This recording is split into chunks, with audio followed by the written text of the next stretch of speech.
Okay, brilliant. It seems Good, good, good. I thought I was being locked out there for a minute. brilliant. So everyone's here, so then without further ado, then I give a word to Mary, who is moderating the second session as well. And this session is dedicated to talking about the e-competence framework and its applications in practice. Okay. Well, actually, Ostea, I think I might give the floor to you at the very beginning of this panel, if you like, because I think you'd like to say a few words about the e-competence tool.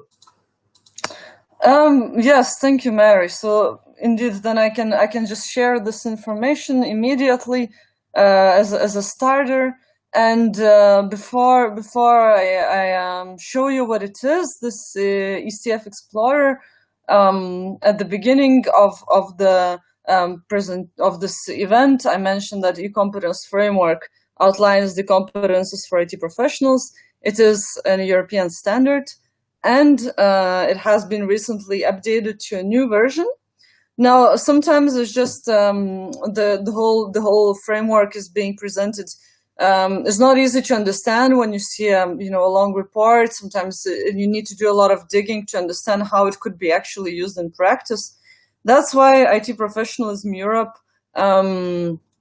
decided to create a tool that would help to really easily browse through the framework and just to explore how it could be used in your specific uh, company on your specific case. So let me just show you where it is and talk you through it. So to find the tool, you should go to itprofessionalism.org. This is our website, and I invite you to check out other things as well, because we provide a lot of information about IT professionalism topics. But you can scroll down to the headline, which says the ECF Explorer is available now. And once you're here, you can access the ECF Explorer. So here you can see a new page, and basically what it provides you a little bit of kind of rules and guidelines how to use the tool. But since I'm already here, I'll just explain in a few words. So here you can see basically the full structure of the e-competence framework. Dimension 1 is 5 competence areas. And dimension 2 is 41 specific competences that fall under these competence areas.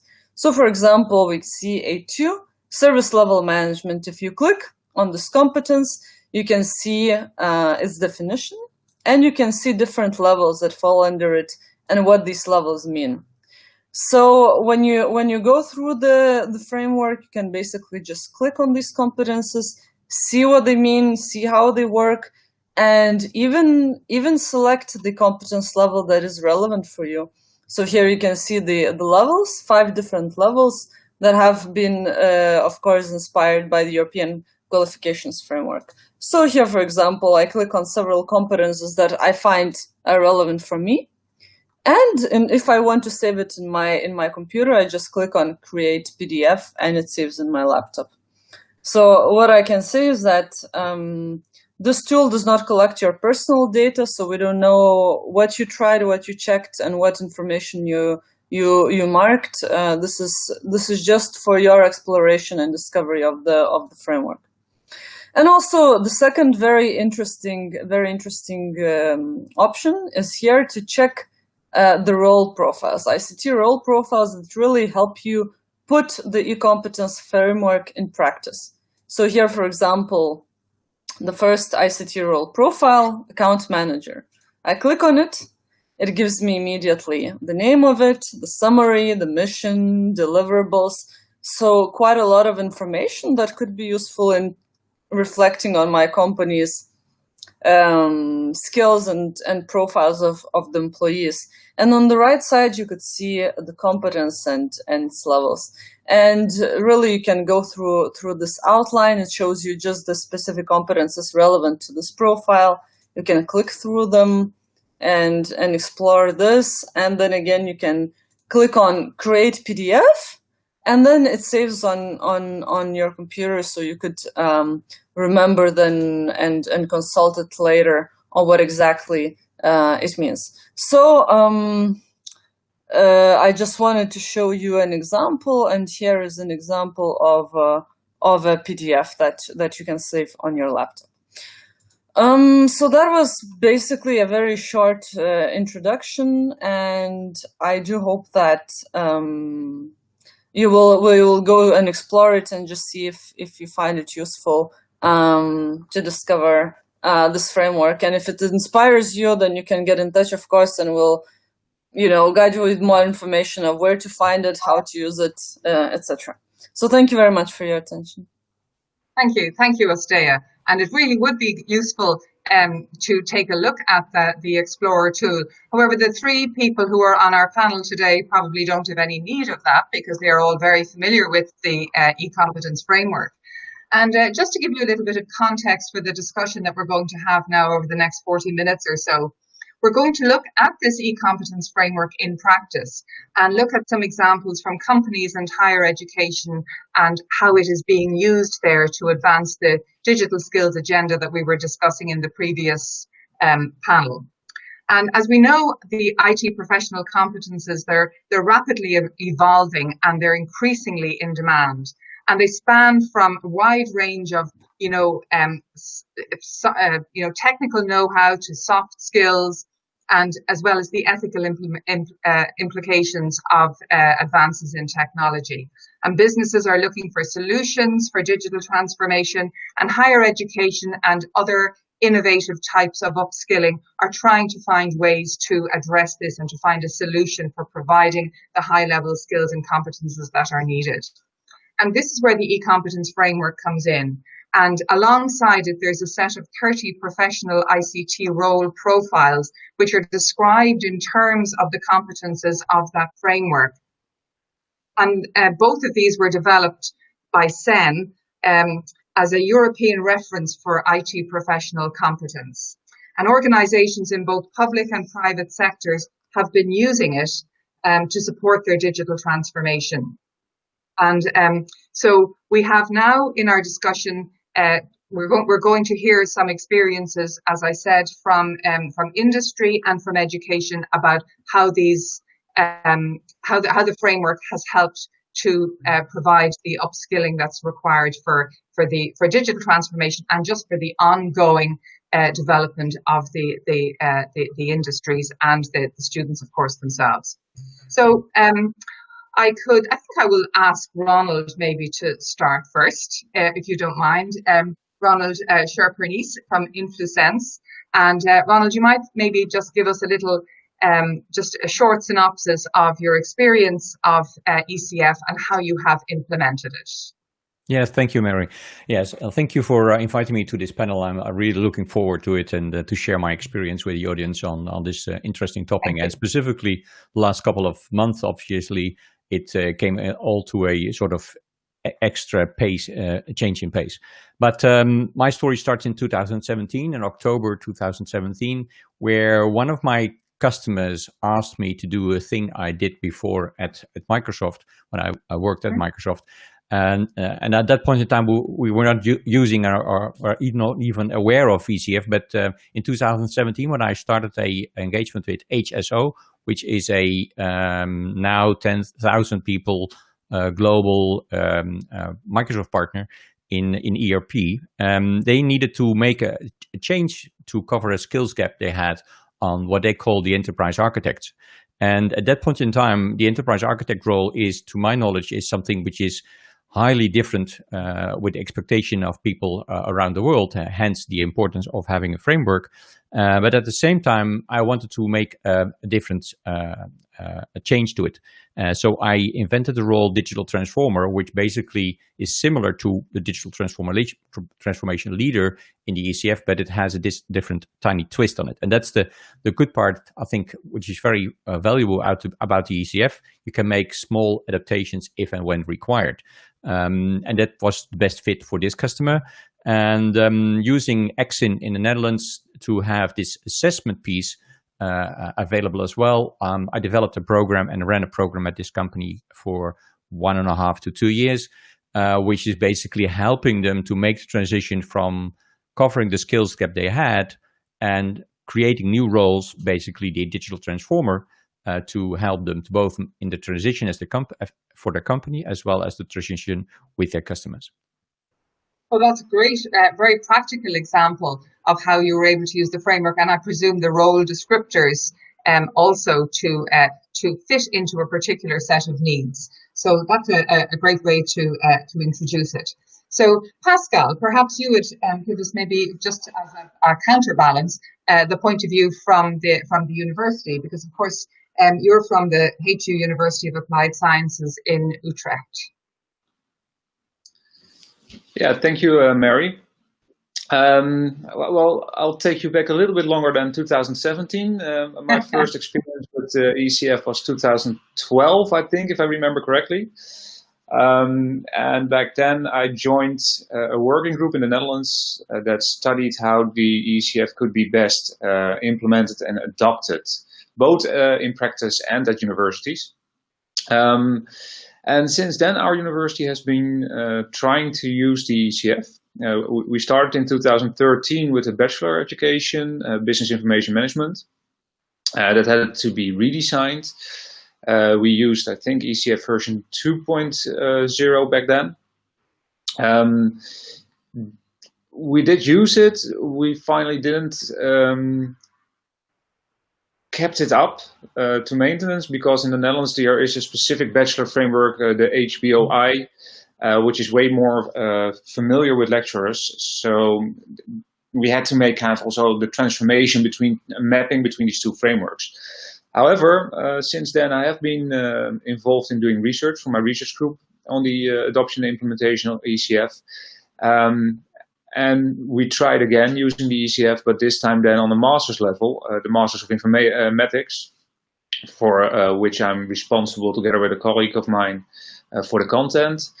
This is a part-time master's, so actually we are educating people that are already working, also in relation to the earlier panel discussion.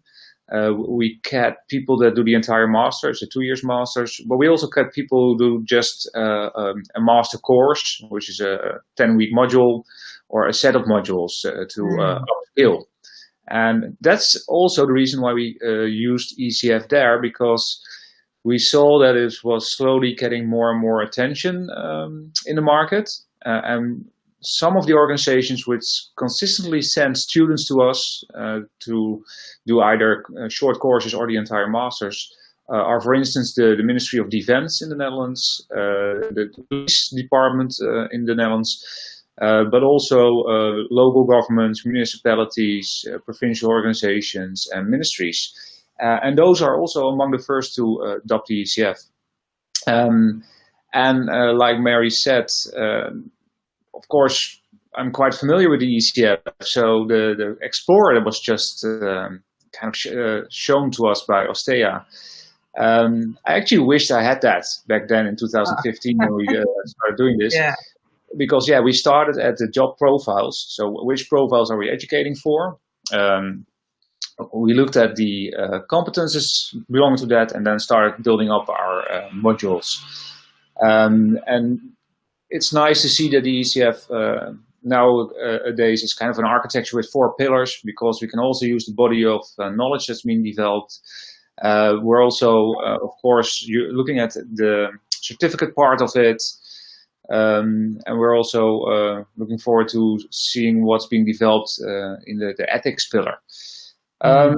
That's really briefly on the education part, and then I want to add one more thing in relation to what Ronald just said. We're still doing research on the framework, and one of the projects we started 3 years ago is actually on the digital transformation leader role, and we're trying to see if, from a scientific perspective, that indeed has a relation with the IT capability maturity of organizations and their digital readiness. Each year we use students to collect data at large organizations. So we now have about 20 organizations that we kind of scanned in the last 3 years. And so far there seems to be quite a clear relationship between that role and the constructs, like I said, IT capability, maturity, and digital readiness. As a researcher, of course, I have to be careful in stating that that would be a causal relationship, because I can't prove that. But that's, I think, for now, my introduction. Okay, that's great. Thank you. Thank you. And it's we've got a good kind of balance there. But I think a different perspective, again, even though it is from a corporate implementation, would be what Carlo can bring from Poste Italiana, because this was a large-scale implementation, I think, for a large number of staff. So maybe you'd give us a little outline of that, please, Carlo. Okay, thank you very much. So I represent Poste Italiane, that is the largest network distribution in Italy, and has a long range of activities, from letter and parcel delivery to financial and insurance services, payment systems, and telecommunication. So it's pretty clear the complexity of the company, and we are talking about 120,000 employees, and of these, 2,000 actually work on ICT process. So the first challenge came in 2015, when we decided to map the skills of our ICT personnel, and it was such a big challenge, because we have many different job profiles in Poste Italiane, and to find out a standard that could fit for all was very difficult. So that's why we decided to use ECF, but it was just a proof of concept, if you can pass me the word, because we were just mapping the competencies for the ICT process. But in 2018, 3 years later, we decided to update the whole job family model of Poste Italiane. So we wanted to map all the people that work in Poste Italiane, and ECF represented even a standard that could be even used as a methodology or as a scheme for all the people in Poste Italiane. So what was the opportunity? Why we chose ECF? Well, it was an opportunity to gain recognition and engagement from all our internal and external stakeholders. That's why we chose ECF. That's the main reason we chose ECF. The possibility to customize all the skills and the knowledge that were contained in the ECF standard was the biggest opportunity for us, because it was very easy to convince our top management about the benefits of the ECF, and well-done structure of this framework was immediately understood by our stakeholders. So in few words, this is just to say that it was a case of success. We managed to make a skill assessment of all the ICT people based on the ECF, and 98% of people, when saw the results, were perfectly they perfectly agree with that. So I can think that it was a real case of success. Okay, great. Thank you. So we've got 3 different perspectives now, but I think that there are definitely some common threads among them. And I'd like to go back and ask Ronald now, particularly in light of what Pascal had said about the experience at the university level, where they were able to look at some of the modules, the master's units, and use the competences listed in the ECF in order to help them to populate the content of those modules. Can you see how that kind of approach could be helpful to somebody in your position, or even in furthering the development and the use of ECF in your organization? Yeah, I think that would have been helpful. At that point in time, it was a mix of let's say soft skills and non-soft skills. So it helped the people who were assessed to identify their position with respect to the maturity levels in ECF on these specific capabilities, and at the same time we needed to move the audience, the team to a next level, and some of them were they identified themselves as when I know this, now I have insights in my own capabilities and my own position towards the maturity. Now I know that I'm not ready yet for this role. I need to step back again and work on myself. And what you saw in this company specifically, but I think that's will be true for a lot of other IT companies, is that when you do a lot of large projects, people seem to be, let's say, more I-shaped focused in their profile than T-shaped. So people who were, it was clearly identifiable that people who joined a company from different other companies with a different background and different sort of projects were better, let's say, educated, equipped to this new role than people who were very successful in their own roles at this company themselves, because they were so successful. So they were used again and again and again in similar projects with similar needs. And that was, at the end, it was a slowdown for their career. When I look back to this. By the change, so yes, I would have liked to have a better curriculum, let's say, to help my customer and the audience of the customer, the employees, in making that transition. Now I needed to make a lot of things myself, which was not, I liked that to do that, but it obviously is not a very effective way. No, it's not ideal. It's not the best use of your time, I suppose. So do you think that there's a willingness among IT professionals and people working in the industry in general to upskill themselves and to find ways, as you say, to make sure that they are ready for the role that they're in, or that the role that they aspire to? Is there an openness to that kind of ongoing development? Yeah, but one of the, let's say, tough things at the beginning of the project was the comparison between, let's say, what they would not phrase as normal training. So in this case, it was an enterprise architect type of role. So there you would say, I need to have a TOGAF training as well from the open group, or some more, let's say, formal training. So yes, there is an openness. I think there is a really high need nowadays, because IT knowledge is like, say, every 9 months in some areas, this knowledge is becoming obsolete. So there's a very short knowledge lifetime, let's say. Yeah. Okay. And then Pascal, when we look at what universities can do with a framework like the ECF, which is very, firmly rooted in industry and in the competences that are required by industry, did you find that it was a big leap of faith to move from traditional strictures and structures of academia to developing curriculum according to the competences that were demanded, perhaps, and required anyway by industry? Well, I wouldn't call it a big leap of faith, but maybe that's also because I'm working at the University of Applied Sciences, so we have already always been very closely cooperating with organizations. Sometimes we start even kind of minor courses for 6 months in collaboration with an organization. So actually for us, once we discovered the ECF, it was quite easy to adopt it, at least on the master's level, and we do now use it also on a bachelor part-time level, so where we get people in from outside.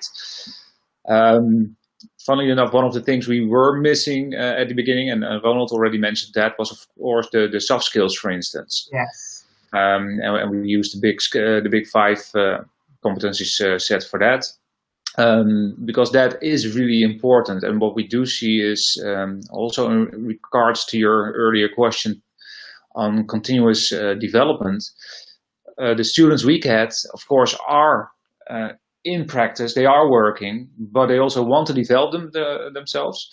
Often you see they want to have the master's level because that enables them to reach a higher function in the organization. So it really ties into their career paths and their wishes. What we do solve throughout the years, of course, is, and that's also something which been mentioned, is if you look on a more lower level than the ECF competencies, specific knowledge, specific skills on methods and techniques, they might change quite a lot. And within our bachelor and master's part-time education, we work a lot with lecturers from practice. They all do have experience with our university or other universities with lecturing, with building courses. but they also tend to be in practice. And sometimes they also focus very much on their specific level expertise. And then you get kind of into this discussion, okay, how can I use these broader described set of competencies, the ECF, within my module that I'm now developing? Yes. So that's always a really interesting discussion. Yeah. Okay. Good. Perfect. Thank you. And Carlo, if you look at the perspective of the higher education and the university, even, taking the point that it's a university of applied science, so it is that bit more practical and more closely related to actual practice. How relevant to the development of the people in Post Italiana was this kind of formal training and education, considering that you were basing the development on a framework like ECF? Just unmute yourself, please.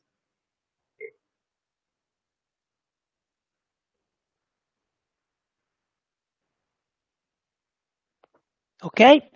Yes, I got perfect. it. Yeah. Okay. I think this is a fundamental part of the path that a person can develop in his job life, because if Post Italiana is looking from the outside market to professionals in ICT, if the standards encounters both from the university and from the company itself, you can offer a transparent development to people. So the student is immediately aware of what is expected by the company when it's making an interview, or when it's when we propose a long life journey inside the company. And from the point of view of the company, you know exactly what to expect in every moment from the person. I mean, if we just have, like now, we have the ECF fully implemented in Poste Italiane, and we take a new hire and we make a management review with him, with his head, or even with his peers, they have a full clearness of what is expected in his development path. So I think that transparency is the key word in this about this aspect. And so I think that ECF and standards in general can lead to a very good performance track for people that's coming from university and that are entering in our company, and in company that use standards as a reference point.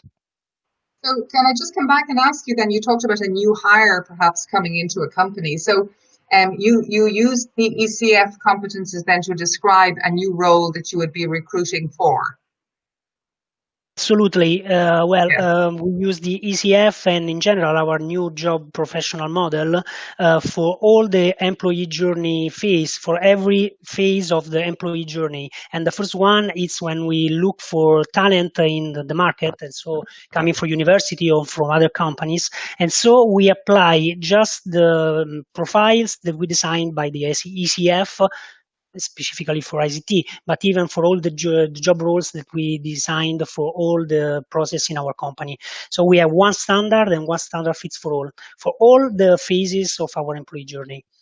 Okay. And what difficulties, if any, have you found in trying to link the description of a job to the competence or the ability of a graduate? When you're talking about a practical job that's described in terms of practical job-related competences, as opposed to a graduate from a university. Well, the main challenge is to make the match between what they know and what they can do effectively. I mean, if I'm hiring someone from another company, of course, you can base your interview on practical skills. So you ask the people what exactly you can do. You can even make a test or some business question that are very related to day-by-day activity. When you go to people, when when you interview people that come from university, it's, I mean, just in terms of approach of soft skill that you have to approach the interview, because you have to go deep in their potential and not in their specific skill. So it's more based on knowledge than on skills. Okay, thank you. So Ronald, I'm going to come back to you again to, you talked in the beginning a little bit about the role of digital transformer, which was a new role that you created because the enterprise architect wasn't quite the fit that you were trying to describe and work with. And that's a very brave thing to do, and it's great to see, because that's the way the deliverables from SEN were designed, and the hope was that organizations and individuals would take them and be creative and adapt them to their own situations. So if there was somebody else who was doing something like that for a role that didn't quite fit into their organization, have you any advice to give as to how to go about tweaking that role to create what was really in your mind and required? Yeah, in my mind at that point in time was that it needed to be a role which showed active change in one way, because I found my opinion on the enterprise architect was that there are too many of them. There are too many of the same roles. The quality level is really different in all the IT companies. So and end customers as well. So it doesn't show a new standard. So what I thought of the digital transformer role is that it needs to be partly the activities and capabilities an enterprise architect has, but at the same time it needed to shift more to the innovation and to let's say enable transformation. And that's why I took some of the innovation managers' capabilities and merged those two in this new role, where transformer is, let's say, it's showing change instead of a fixed moment in time. So I would look in the rest of the 41 descriptions and pick and choose and match.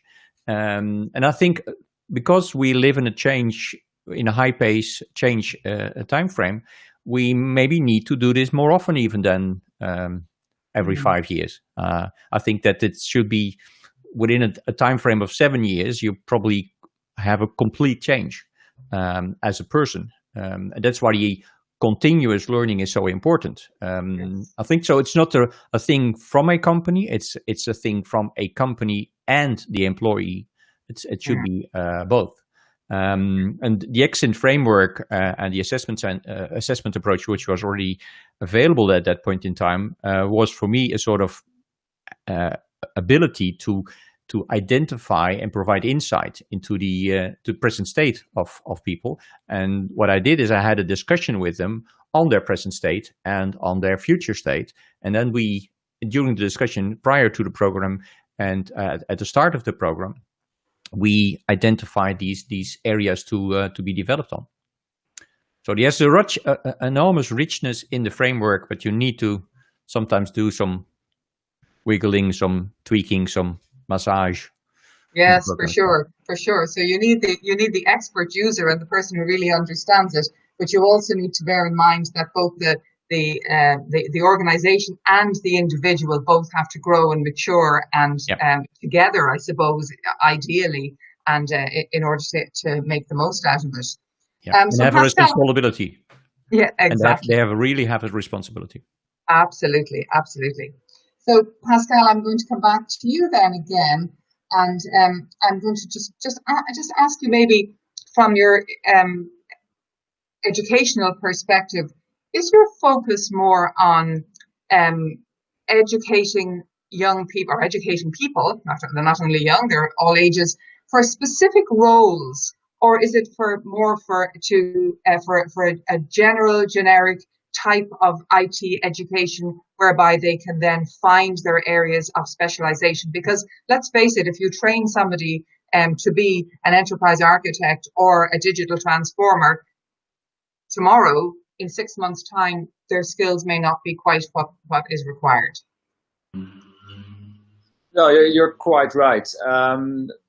still, it depends on the course we're offering. So the bachelor, full-time bachelor courses are broader in that sense, because we cater to a much broader market. Our master course, where we have been using the ECF now for over 5 years, that really typically is designed around a specific set of roles. So we have 4 roles from the roles profile document. Just by heart, it's like the IT manager, the business analyst, 2 others, and then we also have the kind of elective streams where we have the security manager role. I think we added a data scientist role, and now we're also developing, for instance, a complete part-time data science, applied data science management masters, which will reuse some modules from our Masters of Informatics, but goes really in depth into methods and techniques of machine learning, artificial intelligence. And there you see that we do use the Edison framework also, which is way more specific to the data science community. Yes, yes. So I agree that what Ronald said also, and actually I in the chat posted a paper, a link to a research I did, where we interviewed, I think, 13 companies, IT and HR managers. If you use the ECF, you almost always need to tweak it a little bit to your purpose, and that's what we're doing also. Yes, yes. Okay, thank you. And can I just finally, in my last point to you, Pascal, is in matching the curriculum and the academic training that you develop for particular roles and etc.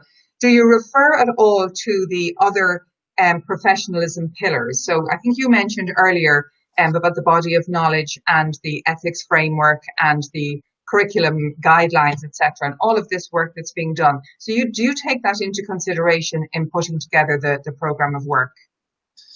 Yes, but where we typically really are very transparent in the competences we use for each module in the masters. So that's also a study guide, and also our participants, our students see that. They don't get to see the other 3 pillars. We use that as part of the course design, indeed. And what we are doing now, because that's also continuously, of course, under development, for, I believe, January, we have again planned a workshop with all our lecturers, and we're going to look more specifically at how do you develop learning outcomes and assessment based on the competencies. And there's still quite some work to do also, but I believe there's another conference on that on Wednesday. Absolutely, you're absolutely right.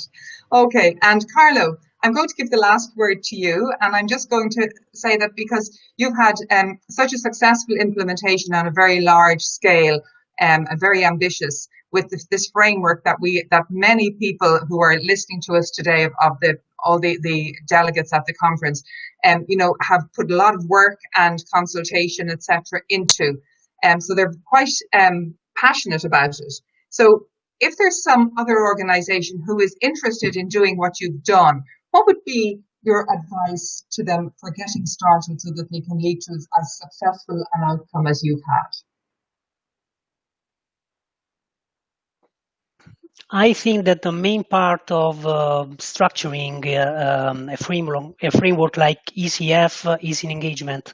I mean, the first thing to do is to take the top management and transmit the importance of having a standard, and such a standard with a very detailed study on the background, and with the opportunities of customization.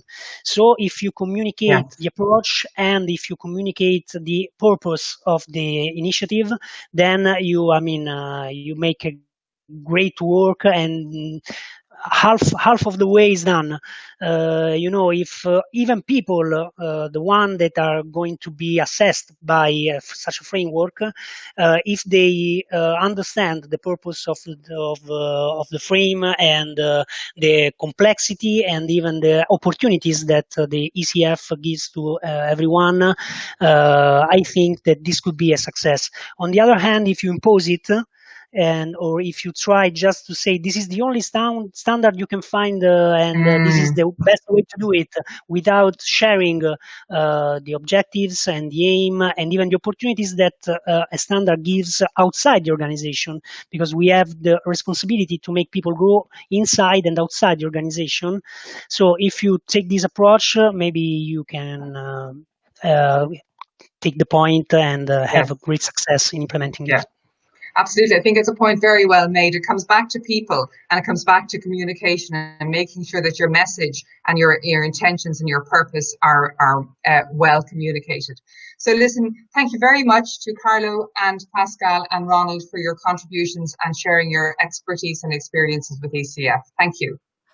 And may I just add at the end of the session that now we'll be moving to the last part of today's event. So all the speakers and panelists who are still around, all of you are invited to join, and the participants, this is going to be the last chance to give any questions that have risen during the day. So let's see you in the next session. Thank you. Thanks, Estea. Thank you. Thank you.